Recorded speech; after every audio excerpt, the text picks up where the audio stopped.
Welcome to Care 4, Chit Chat, React, and Recap with Forgis. I am Tenas Tansania Al-Alapsana dan topik kali ini adalah kenapa aksen Australia tuh kedengarannya beda banget. Pernah gak sih kamu dengar orang Australia ngomong English terus refleks mikir, wait, this is English kan? Kalau pernah, you're not alone. Coba tulis di kolom komentar kata Australia pertama yang bikin kamu bingung apa.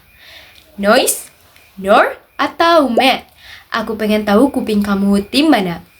Secara sejarah, Australian English memang berasal dari British English karena Australia dulunya koloni Inggris. Tapi penting buat dicatat, aksen Australia sekarang bukan tiruan British. Menurut Profesor Felicity Cox, ahli linguistik dari Macquarie University sekitar tahun 1960-an, orang Australia sudah berhenti berusaha terdengar British. Aksen mereka berkembang sendiri dan akhirnya jadi identitas nasional. Jadi, kalau ada yang bilang Aussie aksen itu British gagal, itu keliru. Ini bukan gagal, ini versi mereka sendiri. Sekarang kita masuk ke bagian yang paling sering bikin orang berhenti mikir. Kenapa kata no bisa kedengeran kayak nor? Ini bukan karena orang Australia salah ngomong atau nambah huruf R sembarangan. Masalahnya ada di vokal. Dalam aksen Australia, vokal O itu jarang diucapkan pendek dan bersih. Vokal ini biasanya dipanjangkan dan digeser, atau dalam istilah fonetik disebut vowel shifting atau vowel glide. Bunyi vokalnya gak berhenti di satu titik, tapi meluncur. Karena bunyi vokal itu meluncur, kuping kita yang bukan penutur Australia sering nangkapnya kayak ada bunyi R samar di akhir kata. Padahal sebenarnya gak ada huruf R yang diucapkan. Ini cuma efek bunyi.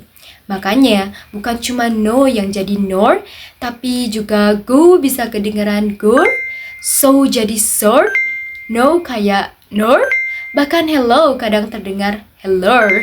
Ini semua karena cara mereka membuka mulut dan menggeser vokal, bukan karena spellingnya berubah. Secara teknis, Australian English itu non-roctic, artinya huruf R memang gak diucapkan di akhir kata kalau gak diikuti vokal. Contohnya kayak card jadi card, better jadi berah. Tapi karena vokalnya panjang dan fleksibel, transisi bunyinya bikin kita merasa ada R yang nyempil. Jadi waktu orang Australia bilang no, bunyinya lebih mendekati no. Dan otak kita otomatis menerjemahkannya sebagai door. Sekarang aku mau nanya lagi ke kamu. Pernah gak ngerasa orang Australia ngomong tuh kayak lagi nanya terus? Padahal kalimatnya pernyataan biasa. Kalau iya, kamu nggak salah dengar. Itu namanya rising intonation, yaitu nada suara naik di akhir kalimat.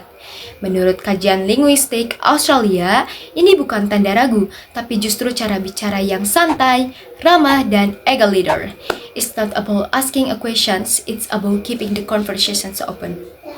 Dulu, aksen Australia sering dibagi jadi 3. Broad, general, dan cultivated.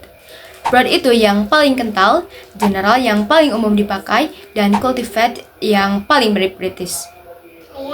Tapi menurut Dr. Rosie Bullington dari University of Melbourne, pembagian ini sekarang dianggap terlalu sederhana.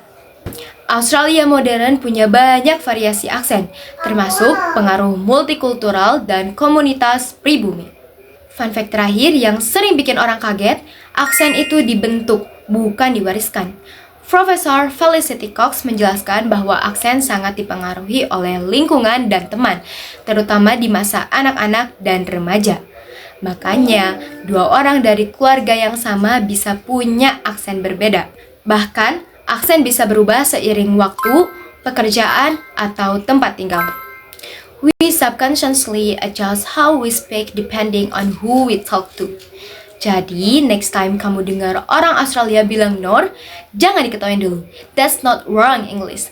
That's history, culture, and identity spoken out loud. Kalau kamu mau bahasan bahasa lain yang santai tapi tetap berbasis data, tulis aja idenya di kolom komentar. See you in the next episode.